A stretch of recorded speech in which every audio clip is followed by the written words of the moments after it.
so akonya bebe. Happy council. So, you buy your two. Then, Kwasi yo so. Kwasi gaga.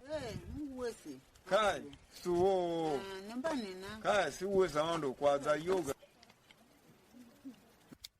Wesa so. Ubuabo. Baba Shamo. Wesa Simbaba Hawe. Ka your two, Nana. Kwaga. Sooner. Hai. Wasa so. Zaki Shimambe. Tolu watu. Tolu batale. Tolu amakachi. Ati roho hinawe. Wakalo Sushima. Zaki Tidi Aloho Sushima. Kashu ya. Tolu amakachi, Jana. You don't show Kachina. You don't know that now. More tirisha, more to masha. Yam Suva.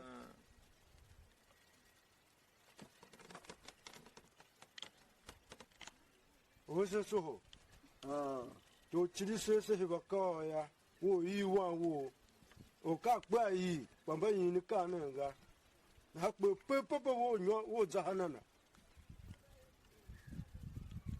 Ma kule upa eruba de le uwe ya unege kan ba shi shamen ha yin ku ya fasaje wo zahinana ne ne nege hako ku ne Mugwa mlomo pepe ona nege mo zaki shi se ka ro tindi wa ma kechi pa pe guvan na ha pe wo nongo kwala de bunde wuga uzaki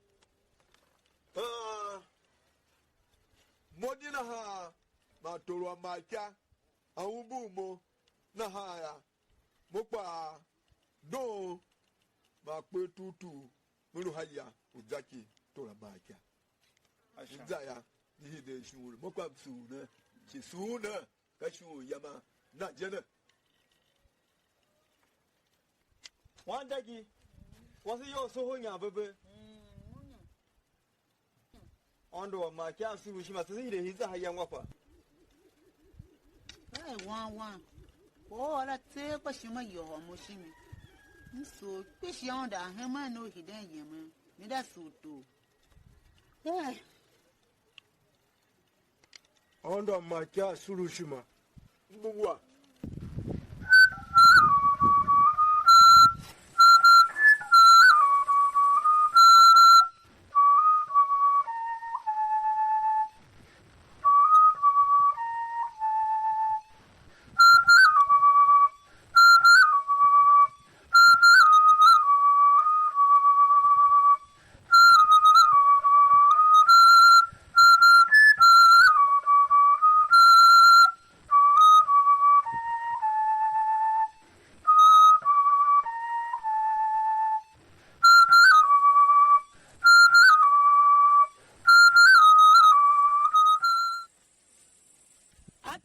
apinega kaki yo jo mchi ayola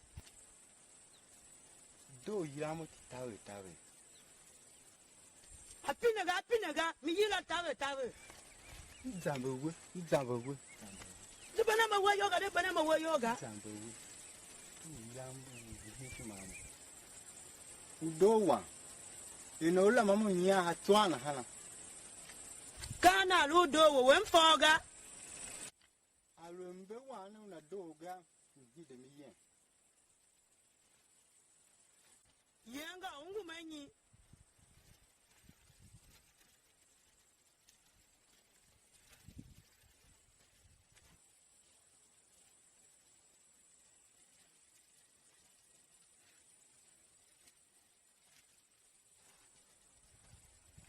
Uda kukumba shwanaga.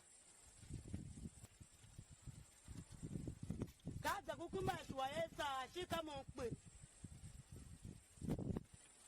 Kaya walu tiebe lanan pinaye. i kwa no yanga ige yanga nyikere na zinga jekwa ka kumula mokumba shwa na yin arake kwa ya hintiga Ku udowa. Mbe nina wo la mamu nya tawe na ha. kana ludo wowe Weye. nyakra nyango yalo anta tewega Papo oro laga kai ko oro no. ufo ma pakwa wowe awamba ko fatela ga yalu hanje kwa gbo amuga kenye yeme na ha ma uba henyai Ngwe kwa gbomo kwa sara kenga kadi. Ndi yaji mo ya kwa kenga betu mahe gaya. Kwa nguga. debu ma mo fo mo wa e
Wachuche batame ka otwe kumeno anekenge wuchi aye be akpeye wo mungu ajira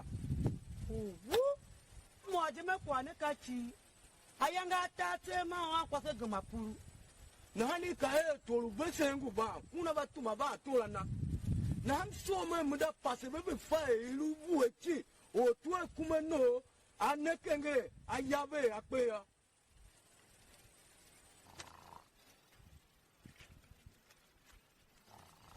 kana ruin yale o win yale je zagi chama pa o ni chama pa zagi chama pa burman kachi o du angbra je mungu wangu ko le no wambra hambe be na ha Ulatanya anja wan shwaya mda kuya nyolon yo kasemba ku bia yinaga.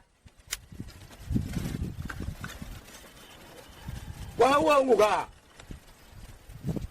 Ai kwa wa mo ba. hey ka hengwe E kanyi ka bra ju kede mo. ka we kama he kwa we wa fe ma wa kwa du mo mu ba me mo ba he ba we ba he me mo wa se mhe ha kwa wa kwa so wa pe kan ba shi wa kan ne kenge wanu u so no ne Kanyi ya se ku wamba ke ma shwaka. Ya ndo kasemba ye gana kwa wasisha kula kanyi. sinu ngwa ma wo choku na wo Wangwa ya kamaka.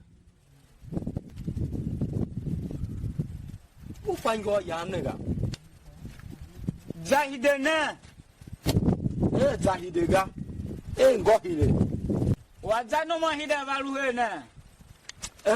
zahila luwe ne Kauna wuku ya. ja kamo no oro we kwa e ke to kramo Ngwa. yo ya me yira ngo hile ne kamo e ya go ye me ke ya ge wa kwa sala pela un ye me ke tsewende na han ko un sha gbada pepe kana e o un za ku o tu ekuma da no vuchi na mfa dido ka vuchi ra haye ba pe Ange mbu yambu uzang yo velu zang o tuela bulambu wuoga. ange mbuswa wambe pe ufe ka lu ti pa uswa pe tunana Hey, mun zau gbega. Na dam adorun ko ho gbe mutunana. Gam zau gbega. na ka ni gbada se ka be se o za ki ko ku wa kwase ne ngwo ro kwa ne ka ja chi wan kenga palu e kawe je pa wala na doga kashe chumpe yo uta waso wa majana o chi vo ba mo tia ya ngo ya ve do ro chi da kwa la ka ingo yo zai de la na so ya da e che da la yo na uza zaki na da pinon pin mo je uzo ka ga je I feel wicked. kanyi pinje zaki ada pinehela uka shi ona ne mlumuno Kashame, kanyi go yo yanga lu zang ke che won de tu ma shie u yanga da zwa wanu so wa gbandala kanyi nyo yanga lele mo ko tu am pin ban chi zaki ada pine ya mo zwan lu mo mom shamaga ko luya mo mi hide ki ya hama ko ho chi mungwa nsu